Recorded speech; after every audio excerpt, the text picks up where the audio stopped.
हम पढ़ेंगे कक्षा 9 हिंदी कोर्स बी की पाठ्य पुस्तक स्पर्श भाग 1 से पाठ दुख का अधिकार की व्याख्या। और इससे संबंधित नोट्स प्राप्त करने के लिए आप मेरी वेबसाइट पर जा सकते हैं। वेबसाइट है www.madhukalash.in। तो आइए शुरू करते हैं पाठ दुख का अधिकार। यहाँ जो अंश सामने आपको स्क्रीन पर दिखाई दे रहा है, यह पाठ का ही एक अंश है।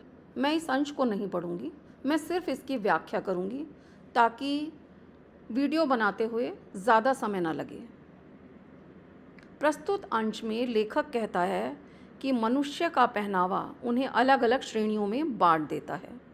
लेखक के अनुसार मनुष्य का पहनावा ही समाज में मनुष्य का अधिकार और उसका दर्जा निश्चित करता है। मनुष्य का पहनावा उसके लिए अनेक बंद दरवाजे भी खोल देता है।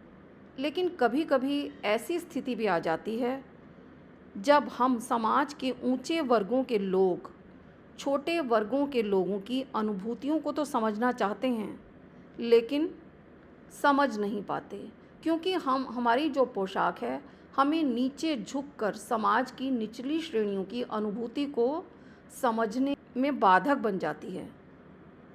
हम समाज के ऊंचे वर्गों के लोग छोटे वर्गों की भावनाओं को समझना तो चाहते हैं, लेकिन उस समय समाज में उन ऊंचे वर्ग के लोगों का पहनावा ही उनकी इस भावना में बंधन बन जाता है। लेखक उदाहरण देते हुए कहता है कि जैसे वायु की लहरें कटी हुई पतंग को कभी भी अचानक सहसा अर्थात अचानक भूमि पर नहीं गिरने देती, उसी तरह खास परिस्थितियों में हमारा पहनावा हमारी भावनाओं को दर्शाने से हमें रोक देता है। प्रस्तुत अंश में कुछ कठिन शब्द हैं, उन शब्दों के अर्थ कुछ इस प्रकार हैं। पोशाक का अर्थ है पहनावा अर्थात पहने हुए कपड़े, विभिन्न अलग अलग, अड़चन अर्थात बाधा। प्रस्तुत अंश के कुछ कठिन शब्द इस प्रकार हैं।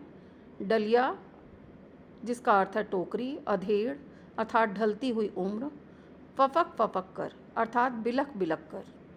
प्रस्तुत अंश में लेखक अपने द्वारा अनुभव किए गए एक दृश्य का वर्णन करते हुए कहता है कि लेखक एक दिन जब बाज़ार में गया तो उसने बाज़ार में फुटपाथ पर कुछ खरबूजे डलिया में रखे हुए देखे और कुछ ज़मीन पर रखे हुए थे। उन खरबूजों को देखकर लेखक को ऐसा लग रहा था जैसे वह खरबूजे बेचने के लिए ही रखे गए हैं, और खरबूजों के पास ही एक अधेड़ उम्र की अर्थात ढलती हुई उम्र की एक औरत बैठी हुई थी और वह औरत रो रही थी।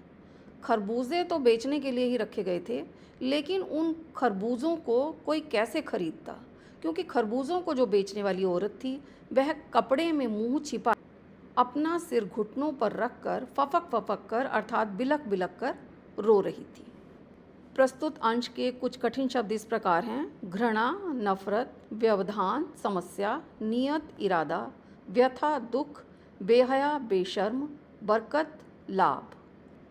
प्रस्तुत अंश में भी लेखक अपने द्वारा अनुभव किए गए एक दृश्य का वर्णन करते हुए बता रहा है कि बाजार में औरत को रोता हुआ देखकर पड़ोस की दुकानों के तख्तों पर बैठे और बाजार में इधर उधर खड़े हुए लोग उस स्त्री को घृणा से देख रहे थे, नफरत से देख रहे थे और उसके संबंध में अलग अलग प्रकार की बुरी बुरी बातें कर रहे थे। उस स्त्री को रोते हुए देखकर लेखक के मन में एक व्यथा सी उठी, उसे बहुत दुख हुआ उसे देखकर, और वह उसके रोने का कारण जानने के लिए उपाय सोचने लगा। लेखक उस औरत के रोने का कारण जानना चाहता था, लेकिन उसे कोई उपाय समझ नहीं आ रहा था, क्योंकि फुटपाथ पर उस औरत के समीप बैठने में उसकी पोशाक ही अड़चन बन गई थी। क्योंकि लेखक जो था वह एक उच्च वर्ग का व्यक्ति था और बूढ़ी स्त्री जो खरबूजे बेच रही थी वह एक निम्न वर्ग की औरत थी। लेखक कहता है कि उसी समय एक आदमी ने नफरत से एक तरफ थूकते हुए कहा, देखो क्या ज़माना आ गया है। जवान लड़के को मरे हुए अभी पूरा दिन भी नहीं बीता और यह बेहया बेशर्म औरत दुकान लगाकर बैठ गई है। वहीं पास में ही खड़े हुए एक और आदमी ने अपनी दाढ़ी को खुजाते हुए कहा, अरे जैसी नीयत होती है, जैसा इरादा होता है, वैसा ही लाभ भी होता है। भगवान वैसी ही बरकत भी देता है। प्रस्तुत अंश के कठिन शब्द इस प्रकार हैं: दिया सलाई माचिस, खसम पति लुगाई पत्नी, परचून की दुकान दाल आदि की दुकान, सूतक किसी परिवार में जन्म व मृत्यु के बाद 13 दिन तक उस परिवार से दूर रहा जाता है, उस 13 दिन के समय को सूतक कहते हैं। प्रस्तुत अंश में लेखक कहता है कि सामने फुटपाथ पर खड़े एक आदमी ने माचिस की तीली से, दिया सलाई की तीली अर्थात माचिस की तीली से कान को खुजाते हुए कहा, अरे इन छोटे वर्ग के लोगों का क्या है, ये कमीने लोग रोटी के टुकड़े पर जान देते हैं। इनके लिए सिर्फ रोटी ही सबसे ज़्यादा महत्वपूर्ण है। इनके लिए बेटा बेटी, पति पत्नी, धर्म और ईमान सब कुछ रोटी का टुकड़ा ही है। इन छोटे लोगों के लिए कोई भी रिश्ता रोटी से ज़्यादा नहीं है। लेखक कहता है कि परचून अर्थात दाल आदि की दुकान पर बैठे लाला जी ने कहा, अरे भाई, उनके लिए तो कोई मरे या कोई जिए इसका कोई मतलब नहीं है, और ये लोग दूसरे के धर्म ईमान का भी ख्याल नहीं करते, जबकि दूसरे के धर्म ईमान का ख्याल इन्हें करना चाहिए। जवान बेटे के मरने पर 13 दिन का सूतक होता है, अर्थात 13 दिन तक कहीं आना जाना नहीं होता, और यह यहाँ सड़क पर बाज़ार में आकर खरबूजे बेचने बैठ गई है। 1000 आदमी आते जाते हैं, किसी को क्या पता, कोई क्या जाने कि इसके घर में किसी की मौत हुई है और घर में सूतक चल रहा है। कोई इसके खरबूजे खा ले तो उसका धर्म ईमान कैसे रहेगा, सब कुछ नष्ट हो जाएगा, अर्थात उसका धर्म ईमान नष्ट हो जाएगा। प्रस्तुत अंश के कठिन शब्दों के अर्थ इस प्रकार हैं: बरस, साल, कछियारी, सब्जियां उगाने का काम, निर्वाह, पालन पोषण, मेड़, 2 खेतों की सीमा, विश्राम, आराम। प्रस्तुत अंश का अर्थ कुछ इस प्रकार है: जब लेखक को उस औरत के बारे में जानने की इच्छा हुई तो उसने पास पड़ोस की दुकानों से पूछा और उसे पता चला कि उस औरत का 23 बरस का जवान लड़का था। घर में उसकी बहू है और पोता पोती हैं। उसका लड़का शहर के पास 1.5 बीघा ज़मीन में कछियारी अर्थात सब्जियां उगाने का काम करता था और उसी काम से अपने परिवार का निर्वाह करता था। खरबूजों को डलिया अर्थात टोकरी में डालकर बाज़ार में पहुंचाकर कभी लड़का उस सौदे के पास, उन खरबूजों के पास स्वयं बैठ जाता था और कभी कभी उसकी माँ बैठ जाती थी। पास पड़ोस की दुकानों से पूछने पर लेखक को पता चला कि परसों लड़का मुंह अंधेरे अर्थात बिल्कुल सुबह सुबह बेलों में से पके हुए खरबूजे छांट रहा था, चुन रहा था। तभी गीली मेड़ पर अर्थात खेत की सीमा पर जो गीली थी उसमें तरावट थी थोड़ी सी, उस तरावट में एक सांप विश्राम कर रहा था। उस विश्राम करते हुए सांप पर लड़के का पैर पड़ गया और सांप ने लड़के को डस लिया। प्रस्तुत अंश के कठिन शब्द: बावली, पागलों की तरह, ओझा, झाड़ फूंक करने वाले, दफे, बार, छन्नी, ककना, जेवर।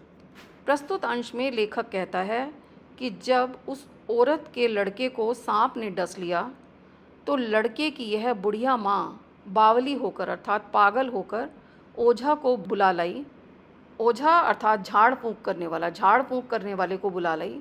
झाड़ना फूंकना हुआ, नाग देव की पूजा भी हुई। लेखक कहता है कि पूजा के लिए दान दक्षिणा तो चाहिए ही थी। उस औरत के घर में जो भी आटा, अनाज, जो भी खाने के लिए था वह सब दान दक्षिणा में चला गया, परंतु कुछ भी नहीं हुआ, क्योंकि सांप के विष से भगवाना का बदन काला पड़ गया था। माँ, बहू, बच्चे भगवाना से लिपट लिपट कर खूब रोए, लेकिन भगवाना जो एक बार चुप हुआ अर्थात एक बार जो उसकी मृत्यु हुई वह फिर न बोला। सांप के जहर से उसका पूरा बदन काला पड़ गया था। लेखक कहता है कि जिंदा आदमी तो नंगा भी रह सकता है, परंतु मुर्दे को नंगा कैसे विदा किया जाए, उसके लिए तो बजाज की दुकान, बजाज अर्थात कपड़ा बेचने वाले की दुकान से नया कपड़ा लाना ही होगा, चाहे उसके लिए माँ के हाथों के जेवर ही क्यों न बिक जाएं। प्रस्तुत अंश के कठिन शब्द: परलोक, दूसरे लोक में, भूख से बिलबिलाना, भूख से बेहाल होना, समेट कर एकत्रित करके, कोई चारा ना होना, कोई रास्ता ना होना। लेखक कहता है कि भगवाना तो परलोक चला गया और घर में जो कुछ भी चूनी भूसी थी, अर्थात जो भी दाल अनाज खाने के लिए जो कुछ भी था, वह भी उसको विदा करने में सब खत्म हो गया। विदा करने में अर्थात उसका अंतिम संस्कार करने में सब कुछ समाप्त हो गया।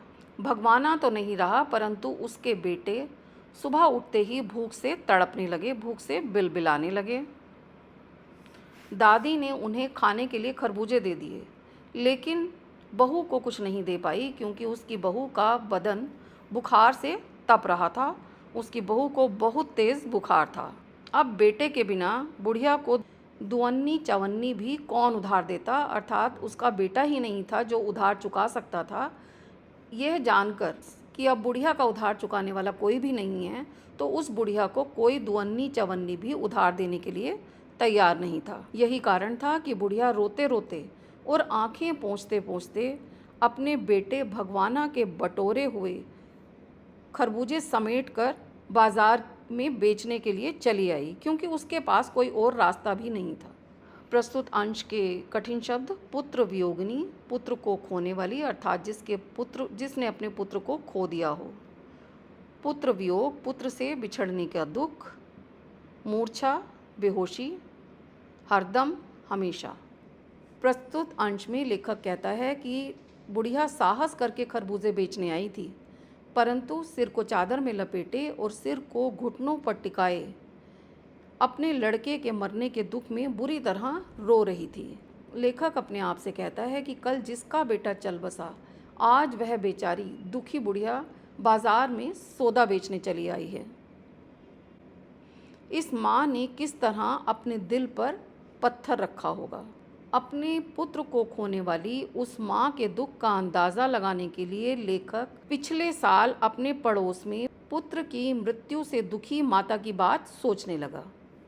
वह बेचारी महिला पुत्र की मृत्यु के बाद 2.5 महीने तक पलंग से उठ ही नहीं सकी थी, और उसे 15-15 मिनट के बाद बेहोशी आ जाती थी, और अगर वह बेहोश नहीं होती थी तो बेहोश ना होने की अवस्था में उसकी आंखों से आंसू ही नहीं रुकते थे, वह रोती रहती थी।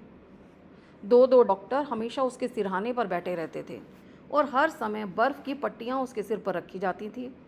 पूरे शहर के लोगों के मन उसके पुत्र शोक से, उसके पुत्र के दुख से द्रवित थे, अर्थात दुखी थे। प्रस्तुत अंश के कठिन शब्द सूझ, समझदारी, सहूलियत, सुविधा। प्रस्तुत अंश में लेखक कहता है कि जब हमारे मन को समझदारी से कोई रास्ता नहीं मिलता तो बहुत ज़्यादा बेचैनी हो जाती है, और जिसके कारण कदम तेज़ हो जाते हैं।